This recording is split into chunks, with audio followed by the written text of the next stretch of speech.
dito sa Manila, ako na yata ang unang nag-serve ng lugaw na merong ulo ng baboy. Karamihan naman po ng lugawan, lahat may laman loob na. Kumbaga ako sir, gumawa ako ng kakaiba. Ginawan ko ng ulo ng baboy, pangalang baboy. Itinerno ko siya doon sir. Kasi para sa akin, sabi ko mahilig ako sa lugaw. Tinry ko gumawa ng twist yung lugawan ko. Pinasok ko yung ulo ng baboy sir. Maiba naman.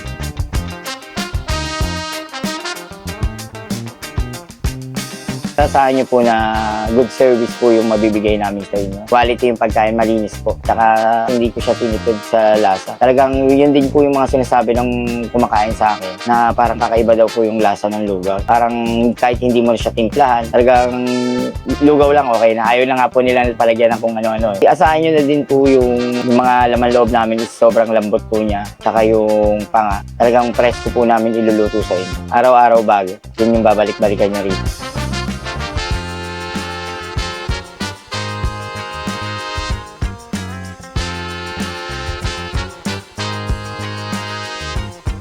Pag umorder po kayo sa Lampanga, depende po yun kung gusto niyo pong ipahimay yung mga laman or pwedeng buo din po namin i-serve sa inyo. Tinitimplahan pa po kasi din namin yun para yung lasa po talagang manunot talaga. Pag nakain nyo, mag-i-enjoy kayo. Pag pinahimay nyo sa akin, sir, bali lalagyan pa po natin ng yun, mga timpla, which is yung patis, yung konting bechin, tsaka konting paminta. Simple lang po pero pag nalasahin nyo, halos talagang quality po talaga yung mabibigay na lasa. Tapos, tsaka natin lalagyan ng lugaw. Pag na-serve sa inyo, kakainin nyo na lang ho. Tsaka daragdag pa po doon, pag nilagyan pa po natin ng garlic namin, tsaka yung dahon, tsaka yung chili oil na gawa ng misis ko. Pag natikman nyo, garantisado po, magugustuhan ninyo.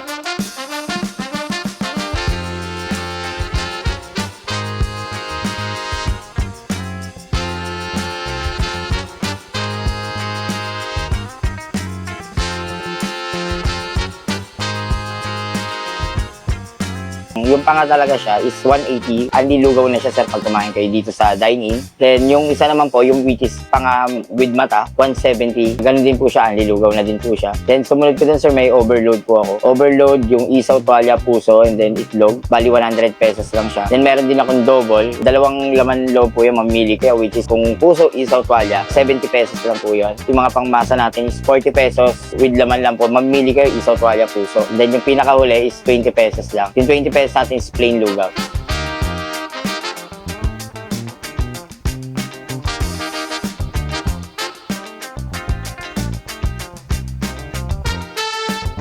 Kaya siguro paborito ng mga Pinoy ang lugaw. Para sa akin, umaga, tanghali, gabi, pwede mo siyang kainin. Mabubusog ka talaga sir kasi kanin siya. Napakamura, abot kaya, presyong masa talaga sir. Para sa akin, ito na yung pinakamurang street food. Kasi sa halagang 20 pesos, mabubusog ka na talaga.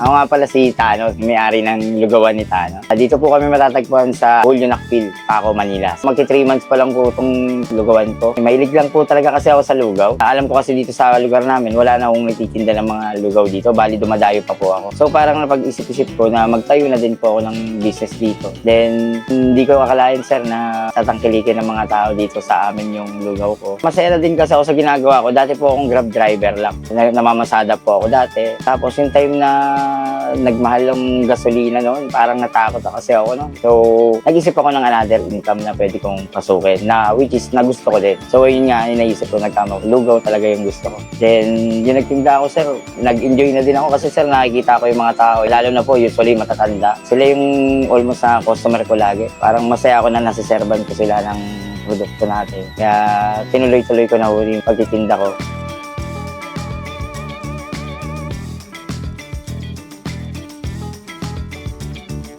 Nagsimula lang po ako dun sa laman loob, puso, isaw, tuwalya. Then parang naisip ko rin po na lagyan na din siya ng ulo ng baboy. Kasi sir, wala pa po ako nakikitang lugawan na merong ganun. Kumbaga parang usually sa sinigang lang po makikita yung mga panga. So parang okay naman sir, nagbumagay naman siya.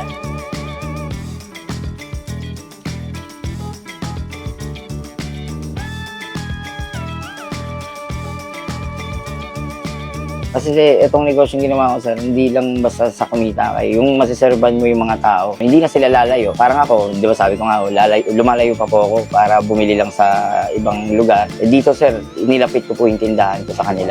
Nandito lang paglabas ng bahay nila, nandito na ako agad. Nakatulong din ako sa ibang mga kasama ko na nabigyan ko ng trabaho, yung mga pinsan ko, kaibigan ko. Nabigyan ko po sila ng trabaho. Hindi lang po ako yung na-bless. Nagpapasalamat pala ako sa mga tumatangkilik ng lugawan namin, sa mga kabarangay ko, at sa mga gustong dumaya, sir. Pwede po kayo pumunta dito. Ipipin nyo lang po Max Marami sa Julio Nakpil, Paco, Manila, sir. I-open po kami 5:30 AM hanggang maubos po yung stock ng paninda namin. Bali Monday to Sabado. Maraming salamat po talaga sa mga tumatangkilik at sa tatangkilik pa.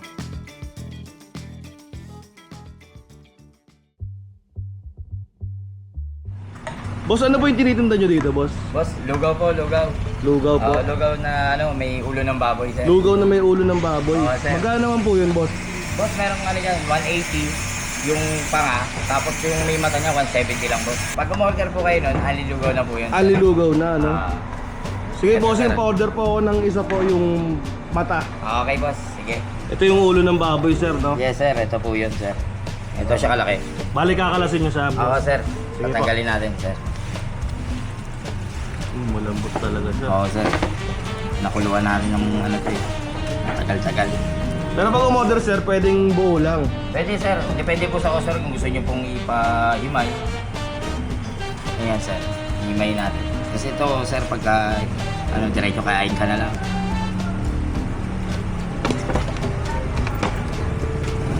Magkano nga po ulit yan, sir? Ito, sir, 170 to. 170, alilugaw na pag alilugaw umorder sir. na, no? Oo, may mata.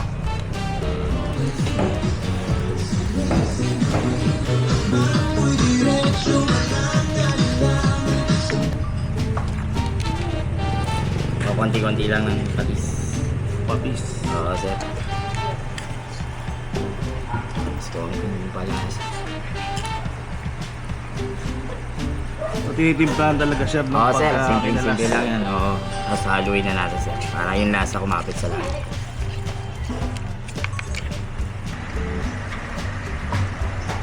Yung 170 pesos ang sir. lugaw. Tapos.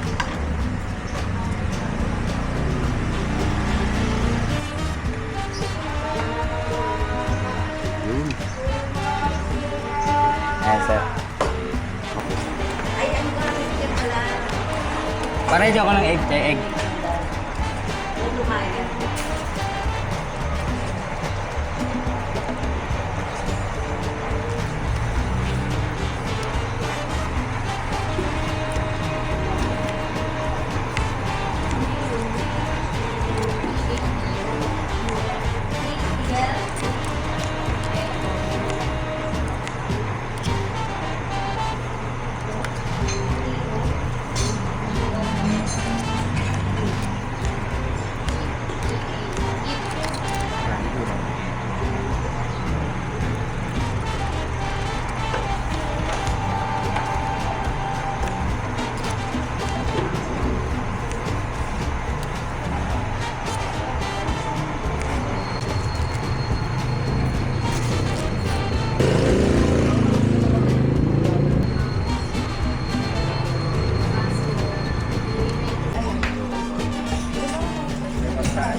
Asan si